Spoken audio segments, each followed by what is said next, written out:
Well, it's another night of frosts and freezes across a large chunk of land from the Central Plains to the Northeast and Mid-Atlantic states. If you had your first frost and freezes last night, you don't get to have a frost advisory or a freeze warning. If you're waiting for your first frost or freeze, you do. And we'll tell you about that and the rest of the week at the weekend, and we'll look at the tropics all right here on tonight's Joe and Joe Weather Show podcast. Is it for you and I are both in sweatshirts tonight. I actually had to turn the fireplace on. Okay.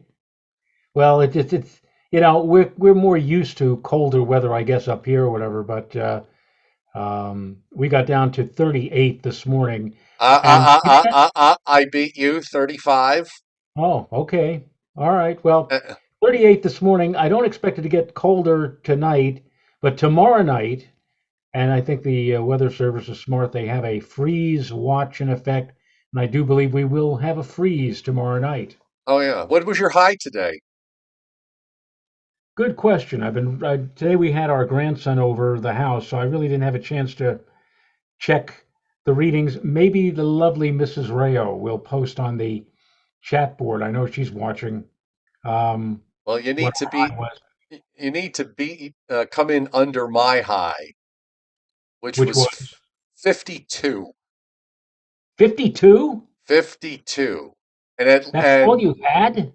and Atlanta, when I checked Atlanta this afternoon at 3 o'clock, they were 67. It's 15 Wow. degrees colder up here. Well, we had clouds. When you look at the satellite, you'll see them. There's this east-west trough that's dropping southeastward, and it's right over me. But you go south about 50 or 60 miles, and it was mostly sunny for most of the day. So yeah, there was a 15-degree temperature difference from Atlanta to here, which is astounding. It was cold here today, but I did, Well, I did, um, I did a few things today of importance, Joe. I went food shopping, and then I stopped and I voted. I did early voting started today in Georgia, so I did that, oh, and okay. and then I went to the beauty parlor and got my hair dyed. Done. So there you go. Actually, because my daughter's getting married in 2.5 weeks, so I got my regular haircut. My hair grows extremely fast. You have the same. Your hair gets out of I control. yeah, I So understand. yeah, my hair grows extremely fast. So I figure I'll just get my regular haircut, and then 2 weeks from now it'll just look pretty with my new dress. Anyhow, good evening to everybody on the chat board tonight. And for those of you who are lurking in the background, welcome to tonight's Joe and Joe Weather Show podcast. We are here Sunday through Thursday at 7:35 p.m. Fridays and Saturdays we're off. But this week we're taking Thursday off because I mean, it's no secret, folks. There's not a whole lot of weather going on other than dry and cold. Either way, speaking of which, subscribe to my YouTube channel, turn your notifications on, and if you like the show, hit the like button. I was looking at the drought monitor from last week. It'll be updated this week. Right. 75% of the country is abnormally dry right now, and 5%, just under 5%, is extreme drought or exceptional drought. But I was a little surprised to see the number as high as it was. But guess what? Uh, this week is adding to that dryness because hardly anybody's getting any rain of consequence or snow of consequence. Right. And as we pointed out yesterday, on the long range outlooks, it doesn't look like we're going to see much of anything from now through the end of the month. And I posted on Facebook today, Joe, that if we held to what we are at Central Park right now, and even the Hudson Valley, which is just a trace of precipitation, this will go down in the record books as the driest month by far in the last 150 some odd years. The driest at Central Park was June 1949 when they had 2/100ths of an inch of precipitation for the entire month. But again, all we've seen so far, we're halfway through October, is just a trace, which is less than 100th of an inch of rainfall. And it doesn't really look like we're going to see much of anything in the coming days ahead, and maybe even for the next couple of weeks, maybe through the balance of the month. Yeah, here, I mean, if you take out Helene, we've had here August, September, October. So since the beginning of August, I don't even think we've had more than an inch and a half of rain. So it's been bone dry here as well. And one of the areas in extreme drought is West Virginia and Southeast Ohio, and they're still in an extreme drought. Wow. Well, Tom Contino on the chat board is asking about, did I have a correlation between dry autumns in Central Park and the following winter? I actually did something, a correlation between wet summers, um, summers that are abnormally wet, and the 10 wettest summers in Central Park going over the last 150 some odd years.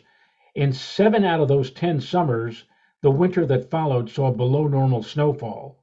So the supposed correlation is, if it's a very wet summer, you're not going to get all that much snow the following winter. Now, this particular summer that we've just come off turned out to be actually below normal in terms of precipitation. Now, I know that that sounds kind of weird, but I think a lot of you are thinking about what we went through in August, especially folks like Dennis Cassia, for example, who in southwestern Connecticut, Fairfield County, they had almost, you could call it cataclysmic flooding on August the 18th. 8, 10, 12 inches of rain within a span of less than 24 hours. And I think a lot of people, and also on parts of Long Island, they had tremendous rainfall. And from that, people figured, oh, this was a really wet summer. But that was really the only time that we had really heavy rainfall or heavy precipitation. June was below normal, less than 2 inches. September was well below normal, less than 2 inches. July was right about where it should be, at about 4.5 inches of rain. And August was something like 7 or 8 inches at Central Park. And again, there were some places that had up to a foot. So people remembering what happened in August think that, oh, the whole summer was terrible. It was terrible, wet summer. But really, it wasn't. It was just August. Again, June and July was normal. June was below normal. September was below normal. And we were about 15 to 20% below normal overall in terms of rainfall from June to the end of September. So I don't know what that tells you. If it's a below normal season, or if it's below normal from summer into early fall, what does that mean? I haven't done any correlations, but maybe that means that we're going to have more snow. We certainly, the last two winters have been about as snowless as you could possibly get in and around the tri-state area. We really have not had all that much snow these last couple of winters, so we can only go from here. We can only go up, and we'll see what the story is in the coming weeks and months to come. In the meantime, we can check out the watches and warnings that are up at the moment, and it's all about frosts and freezes. And you can see them covering for across Kansas, southern Nebraska, uh, into Iowa, Illinois, southern Wisconsin, uh, also eastern Indiana, western Ohio, the mountains of western Virginia, a few counties of western Pennsylvania. Freeze watches up for tomorrow night in the light blue in the Hudson Valley and parts of southern Connecticut and northwest New Jersey. Frost advisories tonight for areas in Pennsylvania as well. There was some frost. We were trying to figure out with the Weather Service in a few places. When I woke up this morning at 6 o'clock, I noticed that there were a few stations where the wind dropped off to dead calm, and the temperature got down, near 32. And I've had a few people message me that there was some patchy frost in and around Montgomery in the Hudson Valley, and also in I forgot where in Southwest Connecticut. I saw somebody posting that they had a little bit of frost there, but in terms of widespread frost, it really didn't happen last night. No, in fact, we were talking about the fact that at least where I am here in Putnam, they had a frost advisory posted. And I said, why? Temperatures were only going to be they were going to be 35 to 40. Of course, for frost to form, you need temperatures colder than that near the surface, which is probably what could have happened had it not been the fact that we still had winds last night of 5 and 10 miles an hour. We did not have any frost this morning. Chilly, yeah, maybe verging on cold, yeah, but no frost. Tomorrow night, however, Joe, I'm thinking the temperatures right here at my house could get down to around 30. So one of the things we're going to have to do tomorrow, Renata and I, is turn off all the water on the outside faucets so that we can prevent or preclude any freezing in the pipes. We don't want that to happen. But it is going to get cold here on Thursday morning. Probably Thursday morning will be the coldest morning or the coldest day that we have seen so far this autumn season. Got a few areas with red flag warnings, including southern Louisiana, southern Mississippi, into the southernmost Alabama, into the western part of the Florida Panhandle, and also in much of northern and central Nebraska, into South Dakota, southernmost North Dakota, western Utah, uh, eastern and southeastern Nevada, and also some counties in central and northern California, and even some coastal counties. So I mean, the dry weather is really, impacting everybody. And you can see on the satellite, there's a little upper trough that's moving through Virginia, North Carolina, and Tennessee. I've been on the edge of this all day, so this is why I had cloud cover, and you can see the sharp cutoff line in North Georgia. Skies were mostly sunny over much of the rest of the state. A little cloudiness also in the southwestern part of the state. A little less cloud cover, but some instability in the northeast and the northern mid-Atlantic. Notice that there were a couple of pop-up showers here and there on the radar, but it's dry and clear in the plains, mostly dry and clear in the west, with the exception of some cloudiness and some scattered showers in parts of northern Arizona and western Colorado and I'm sorry, yeah, western Colorado and New Mexico, and up in the corner in the northwest corner of the U.S., where we've got a weather front that's coming in off the Pacific, and that's bringing in some rain. You can see it on the radar here in Washington and western Oregon. There's also some precipitation aloft. This would be the kind of thing in the wintertime would be kind of sort of interesting here for the southern Appalachians with its upper trough going by. This would probably would be a snow producer for me and areas to the northeast of me into western North Carolina. But I don't know how much of any of this is actually reaching the ground. There might be a few spots where it is. Seeing some darker echoes in southeastern Kentucky and also in parts of northeastern Tennessee. But we're talking minimal precip here. In the northeast, a lot of the instability is kind of died off.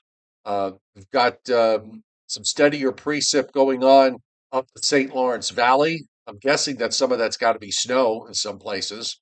I saw some videos from upstate New York, northern New York, and northern Vermont where some areas got their first accumulating snows today. Some got them yesterday, and some north to south showers, some lake effect rain showers in Lake Michigan. Joe, take a look. You've got these showers moving from north to south, and they're along over and east of Chicago to about Gary, Indiana, and moving southward.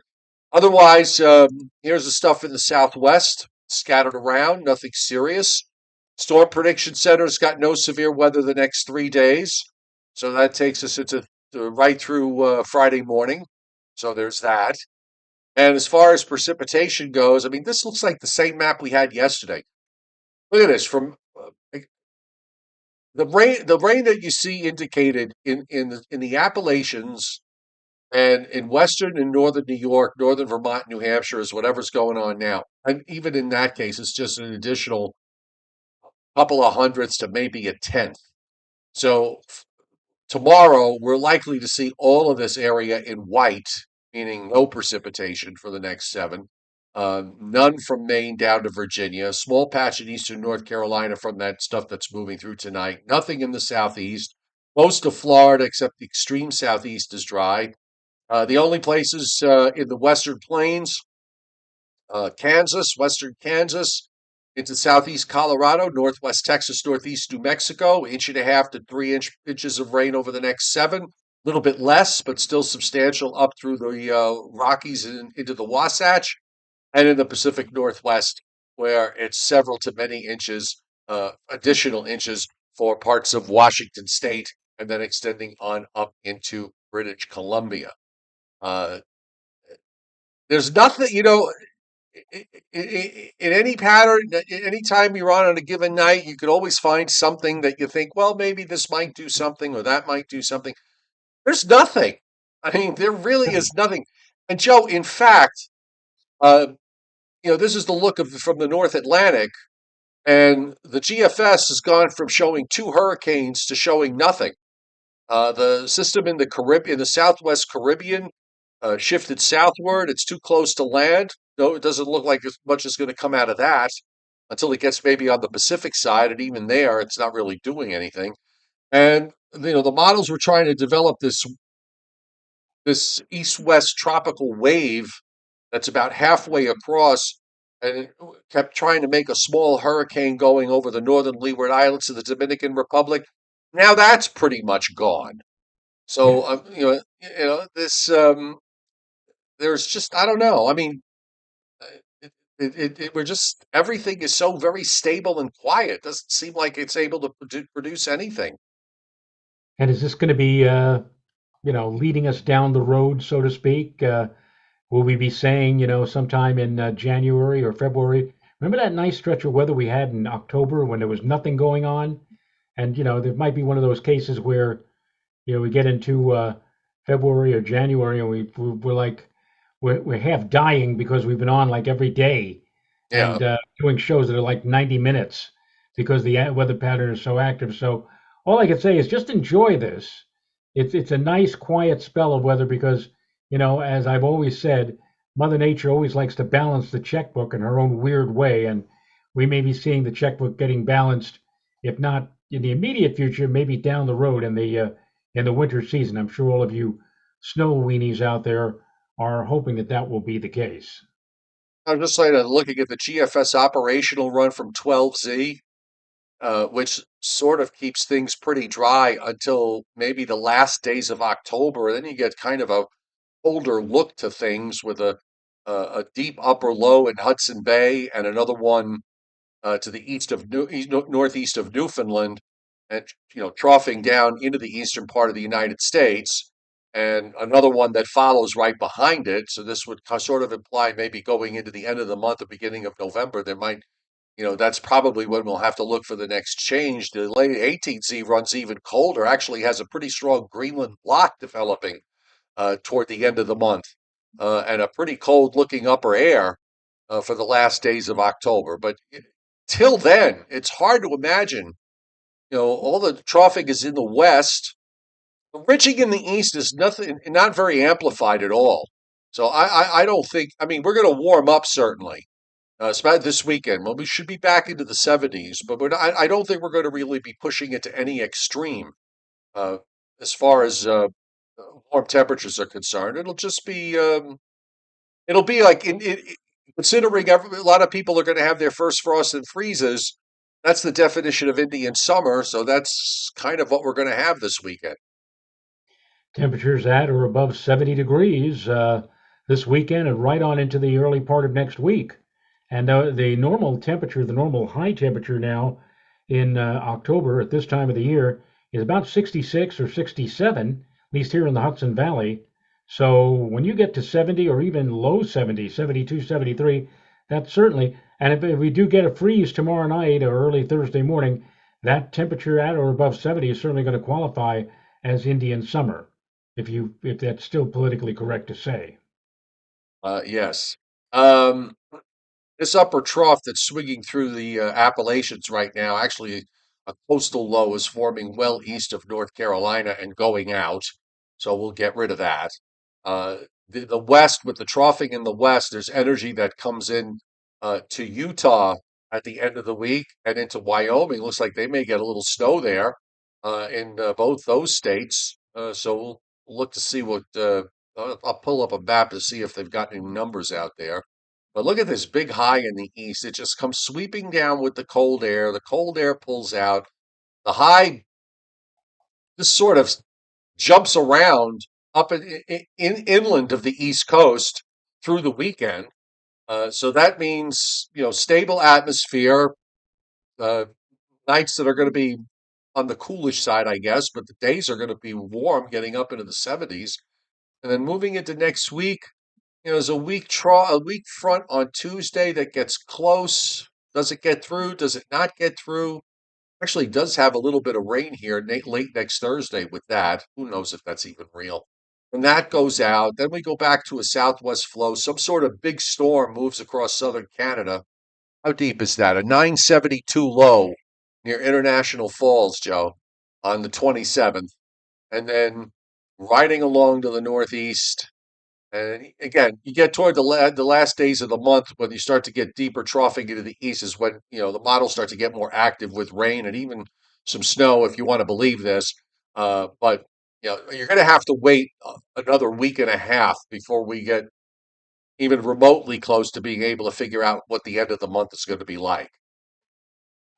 It'll probably be a case where we get down to like the 29th or 30th, and we get maybe a brief shower, at least at Central Park, that drops like a tenth of an inch, and there goes the chances of making the record book of the all-time driest month in the history of Central Park. But we'll see. We'll see. So the 8 o'clock from the Hurricane Center. For this disturbance in the central tropical Atlantic, conditions appear marginally conducive for gradual development. Mid and late week, a tropical depression could form as the system approaches or moves near the Leeward Islands late this week. 30% in the next 48 hours, 50% in the next seven. They actually took that down from 60%. Um, and then, of course, you've got the disturbed weather in the Western Caribbean, in the Southwestern Caribbean. Uh, they've just been pretty much saying that word for word the same thing. Gradual development is possible if the system stays over water while it moves slowly northwestward towards Central America. Good luck with that, because it just looks like it's too far west too far west and inland to me for anything to come out of that. And as far as the system in the Central Atlantic goes, why don't we just take a look at the satellite out there? I haven't even really looked at this. Uh, bring that up. All right, so that would be make this a little bit bigger for your viewing convenience here. So that would be this ball of convection halfway between the Cabo Verde Islands and the Leeward Islands. Uh, no, it's not, it's got a bit of a circular appearance to it. The stuff in the Southwest Caribbean is kind of blossoming out in terms of convection, but it looks like it was also coming and going, a little diurnal action going on. But it's all very disorganized there. So there's really not much here to speak of as far as tropical cyclone formation is concerned. So there you have it. We've covered it all tonight. That's all there is to cover. Uh, And there you have it. yep. If I you want to don't give know. me, sharing capabilities, because I do want to mention or show something that somebody, I think it was Christiapedia and Tom Contino had mentioned, and that is the comet. And I Oh am yeah, proud. they were able to see that here. There were some great shots from from Brasstown Bald, Georgia's highest mountain peak, which is only 10 minutes from my house. Well, I got my first view of it just before we came on the air tonight here from Putnam Valley, and there it is. I took this with my smartphone, my Apple 11 iPhone, which I guess is already obsolete since they're now up to 16. But there it is. Ever so slightly.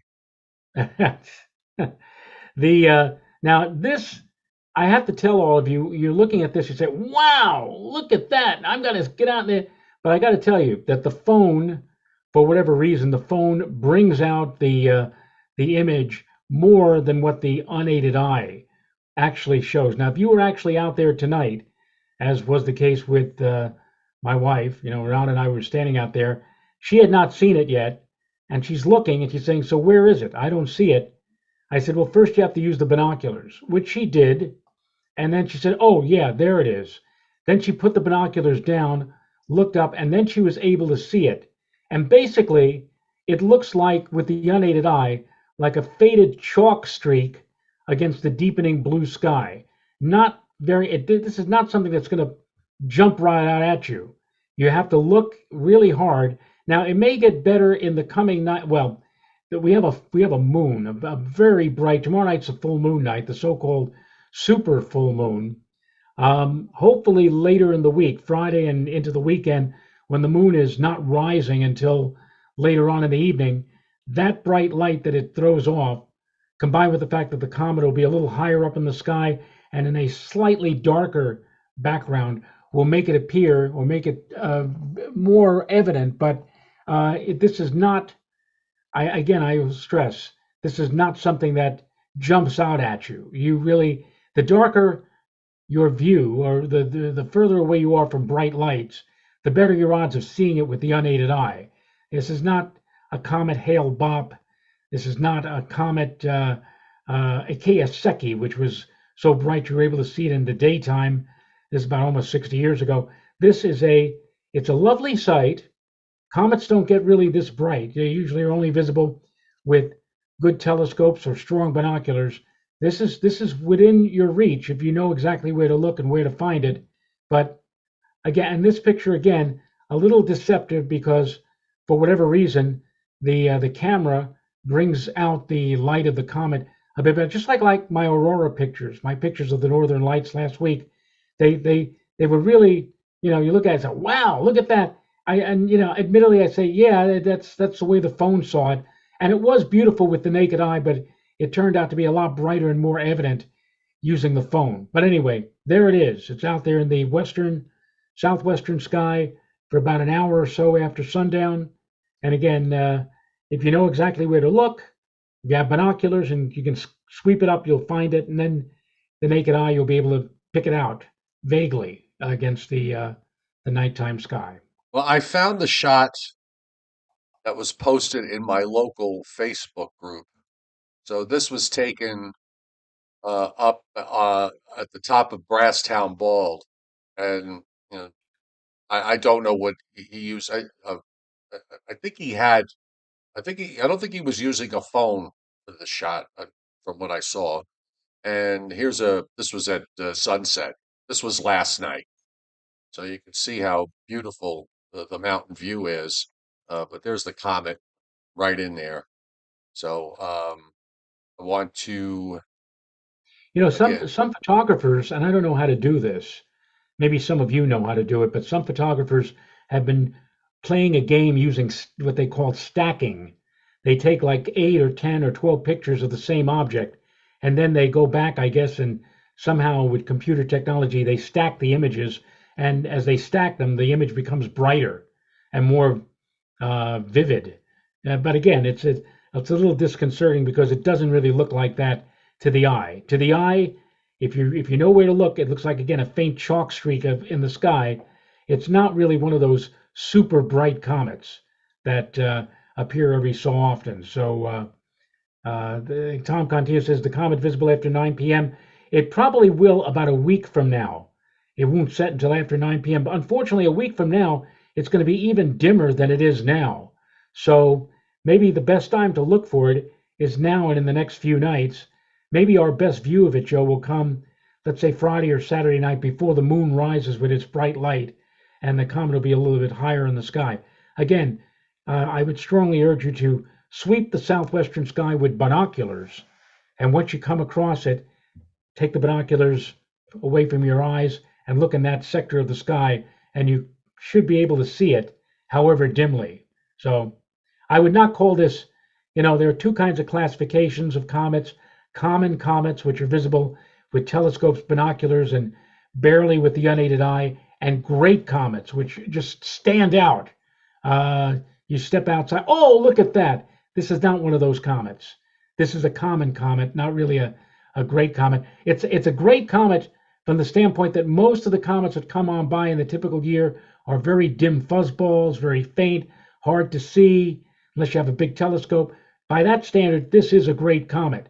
But by the standards of some of the really spectacular comets that have appeared from time to time, the kind that people run to the church and pray because they say that an omen has appeared in the sky. This is not one of those comets, but still rather interesting.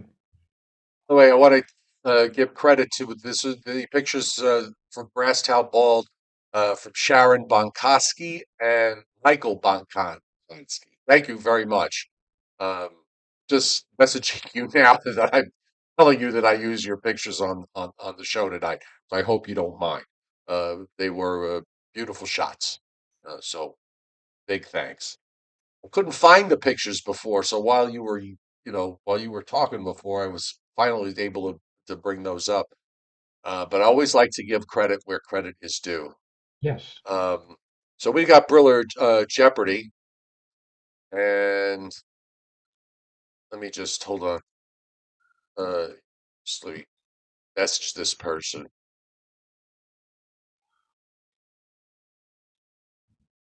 Looking for it. Hank, hold on. Okay. I just want to let them know,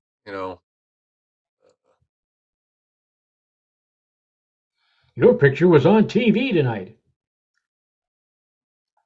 I remember how excited I was in 1976, Joe. March of 1976. I used to stop by the CBS TV Channel 2 Weather Center. At the time, Joe Whitty was the guy who was on the air doing the weather for Channel 2. And I had mentioned to him about the comet, and he said, "You take a picture of it. I'll be happy to show it here and show it everybody." And I did. And he did. He showed it one night on the evening weather night. I thought, wow, there's my picture on New York television. it's pretty cool. Yeah, Yeah, yeah, when you're young, those things really mean a lot to you. yes, they They really certainly do. do. Because you remember those things when you reach the third plateau. Okay, let's do a little bit of Briller Jeopardy. And tonight is Tuesday. I'm here we go. Okay, so tonight we're doing this snowfall thing, but we're doing Alaskan cities tonight, Joe. Oh God. Okay, um, so the first one we'll start with, of course, is Fairbanks, Alaska. Average yearly snowfall. Well, we mentioned, was it last night, about the fact that I think it was a Sunday night, Barrow, Alaska. Hmm. He said it's not what you think it may be. Right. I think they had what, only about 50 inches annually No, I think it up was in like mid 40s. I think it was mid 46. 40s, something like that.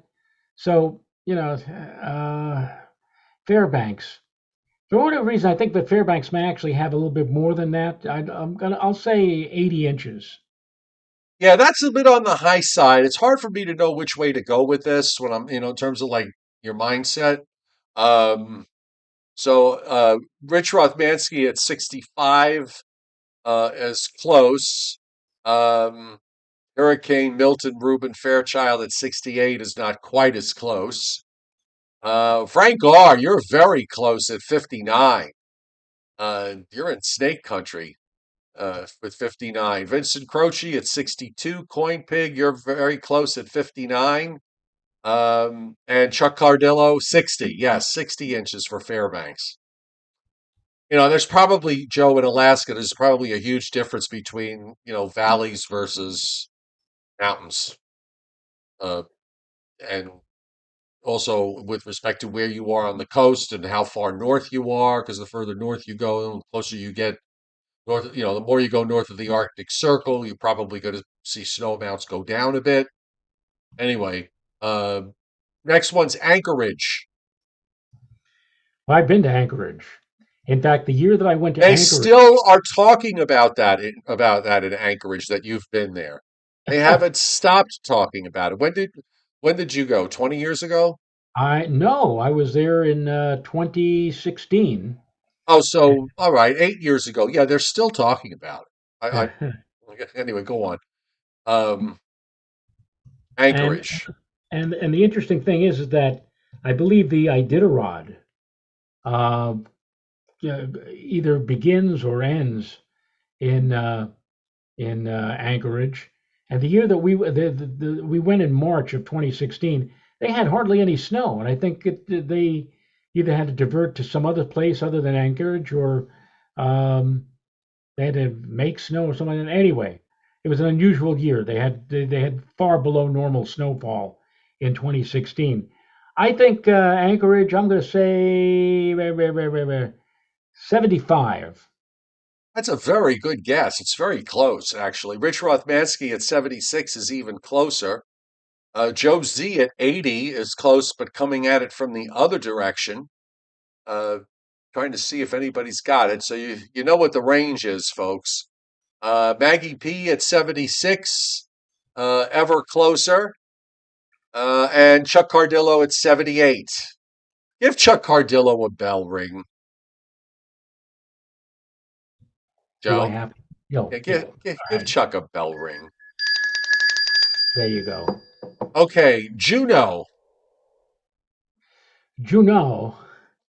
Well, Juneau is like, it's more like, whereas most of Alaska is like a continental type climate. Juneau is like, I would suspect it's gonna be lower only because it's gonna be closer to the coastline. Yeah, Christipedia, Juneau what? Haha. Um, I hmm.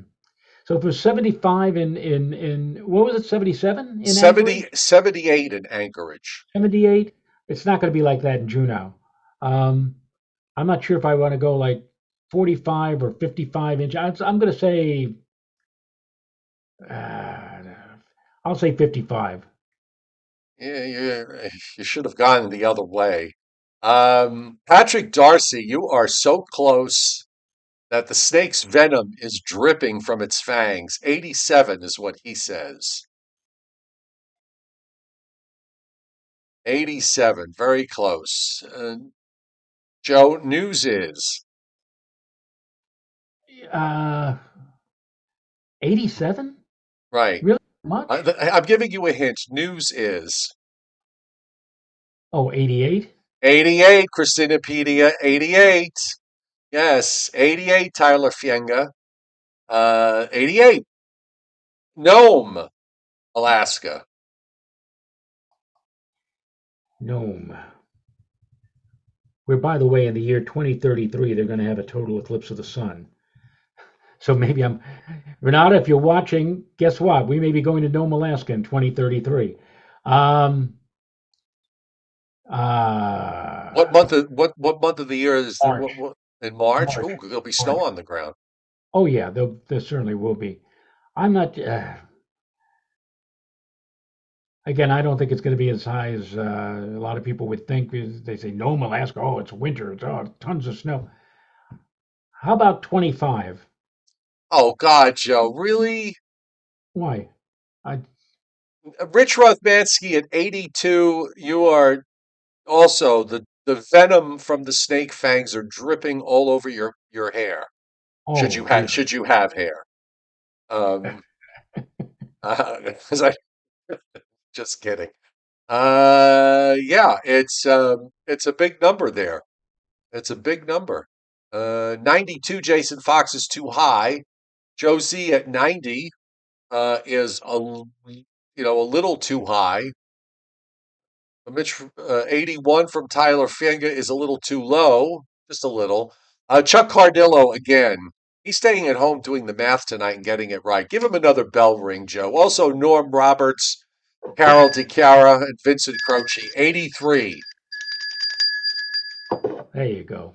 Now, uh, finally, and this is the snowiest city in Alaska, Valdez, Alaska.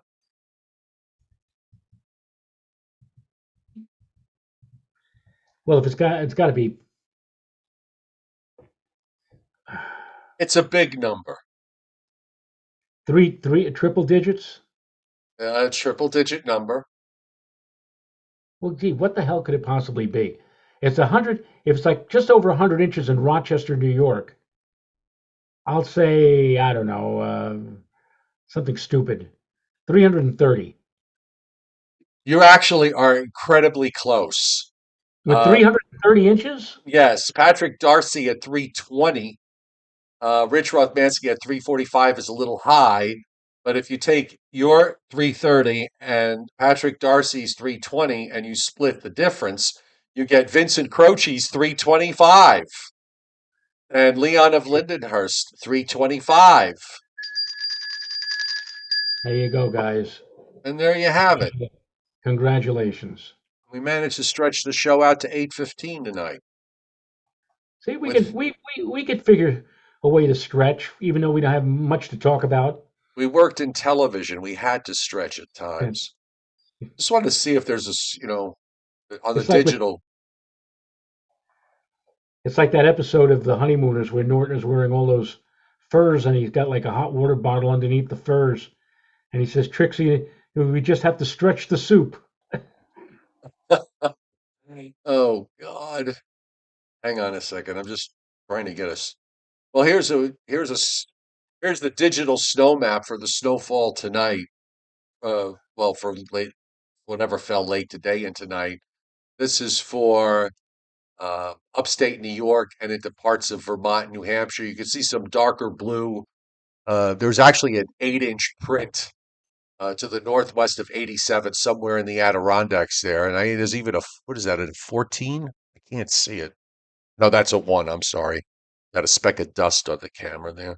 Um, and then some big numbers in some of the mountains in Vermont. There's a 9 print there, and also in northwestern Maine, northern New Hampshire. And let's just take a look. Come on, don't tell me you're not going to let me move the map. Yep, it's not letting me move the map. I wanted to go to the west. So, I know, but it looks like Mount Washington certainly must have had some snow. yeah, I actually saw some pictures from somebody posted in Mount Washington. There we go. No, you know what? It's not letting me move it. I can't move the geography. Just look at. I want to look at the west. There's some stuff out there in the west, but it's not letting me go there. Okay, now I got it. There we go. That's weird. I have to you should be able to manually. So these are some of the snow amounts in forecast for parts of Utah and for western Wyoming and into southwestern Montana. Some areas with a foot plus there. So again, elevate. So it's probably elevation driven at this stage of the game. But anyway, it's coming. Okay, won't be long before we'll be playing around with these snow maps here in the Northeast. So just be patient. Just enjoy the dry weather while it lasts. And we'll see we'll have to just wait to see what the end of the month and the beginning of November bring. Dennis Cassio, who is probably a latecomer to the board. Yes, Dennis. In fact, I even showed a picture of the comet. I guess you didn't see it. I'll post it on my Facebook page after the show tonight. And Mark Hannock. I used to listen to Mark Hannock on there was a radio station at 9:10 a.m. Out of Rockland County, which is now a foreign language station, and now he's doing the weather on 1700 WRCR. Joe, remember back in the day, the AM band stopped at 1600 kilocycles. It now has been extended to 1700, and that's where WRCR is, and that's where they have this um, person doing the weather, Mark Hannock. And I always often found his forecasts very interesting. Let me just I'll put that in quote marks. Yeah, okay. The I read somewhere today, by the way, that there a lot of a lot of cars now they don't put AM radios in there anymore. Yeah, there seems to be some talk about just eliminating the AM band entirely in the next in the coming years because they say it's. But I disagree strongly with that. You Oh can well, you you're still leading protest marches for the rotary telephone. yeah. But that AM radio back in the day, out in the in places like in the Rockies and the northern plain states where they didn't have big cities, the only time they had any communication with the outside world was at night when they can pull in distant AM radio signals. The Yeah, AM but now signal, you can do that anywhere. I mean, you could. You could Well, do not that anywhere. necessarily. For example, I have satellite radio in my car, and sometimes I drive here in Putnam County. I'm driving along listening to a music station or a talk station light, and all of a sudden I just lose the satellite signal because the trees or the local terrain, the mountains get in the way, Hmm. and I Well, I can't. mean, clearly, think viewing habits have changed. The industry has changed. You know, what is the sort of the horse and buggy whip into the car? I mean, things got obsolete, new technologies take over, and then we pass away. It's just that's one of the reasons why I suspect one of the many reasons why WCBS doesn't exist anymore. They just said, "Oh, you AM radio," but you're right. I'm still.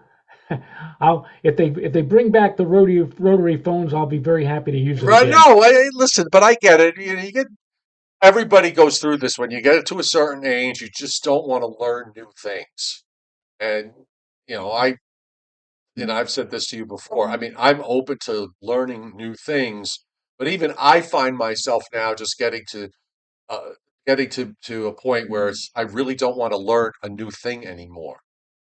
I got into I was riding in my friend's uh, car. They have a Subaru station wagon, and my God, the screen that they have in the front of the car, in the driver and the passenger side, it's like a spaceship. It's like the Jupiter 2 is in front of you, and you're, have to pushing all these buttons and bells are ringing all the time that, then some nagging voice comes on and tells you to, keep to the left because you're going off the side of the road. All this, it's like I just want to get from point A to point B. I don't want to be nagged about it. I don't want to have, alarm bells going off. It's got to be frustrating. Yep. Thankfully, I don't have those. I don't have a lot. I got the Bluetooth in my truck, but I don't really have much as far as Ever drive in your car and you see all of a sudden a strange symbol pop up on the dashboard and you don't know what the symbol means, why. and you have to go home and find the manual, and the manual is like 407 pages, and you have to go to find it in the index or whatever, and just find what the heck that symbol stands for, and do I have to fix something or whatever? Has something that needs to be adjusted, or it's very frustrating. I remember the first time the car I'm driving right now, I didn't know how to change the clock, and finally I found it on YouTube. Oh, and you know what? I just leave my clock is permanently set to standard time. I just don't bother. I know a lot of people have the saddle, the mine's a 2019 Frontier. So newer cars and trucks probably does it automatically like it does on your phone. I know there's a setting to disable all the road assist, Tom Contino, but the problem is you have to take out the manual to find out to find out where, and that in and of itself can be an adventure. And of course, anytime you buy anything electronic, you know, we're old people, okay? We're old people who wear glasses. And you take out these tiny pamphlets that they come in, and the print is I don't even think minuscule describes how small the print is. And you're somehow supposed to be able to read that. Those are your instructions. And they're in, seven or eight God-forsaken languages that you can't possibly understand. And then they all overlap each other because to save paper, they print it on the front and back. Oh, it's just so frustrating. Yep. Give me an erector set. Anyway. Okay, enough. Back tomorrow night. Either that or we'll replay this show because the weather's probably going to be about the same. But Yes, sir. and remember, we're not going to be here Thursday. So we'll see you tomorrow night, folks. Good night. Good night, folks.